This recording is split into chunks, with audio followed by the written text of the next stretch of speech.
What server name and server address you need to enter for this multiplayer. So when I will tap on this multiplayer and I will click on add a server, it will ask me server name and server address. So you need to go back to your server. I have created my server in Aternos. So this is my server and this is online. So I hope you know how to create a server in Aternos. If you do not know, I will give you the link in the I button, as well as I will give you the link in the video description. So check it out. After connecting to the server and making it online, you just need to click on this option connect, and herein you will get IP address. Just copy this IP address and paste this IP address in server address, and after that you can simply click on OK, and this is server name is this. So just copy this and you can simply paste it here in server name.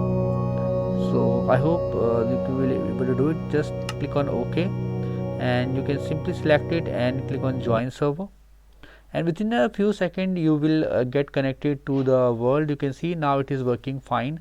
I hope friends now you will be able to do it. If you have any query, you can comment below and I will definitely give you reply. If you find this video helpful, just hit on the like button and also subscribe my channel for my upcoming videos.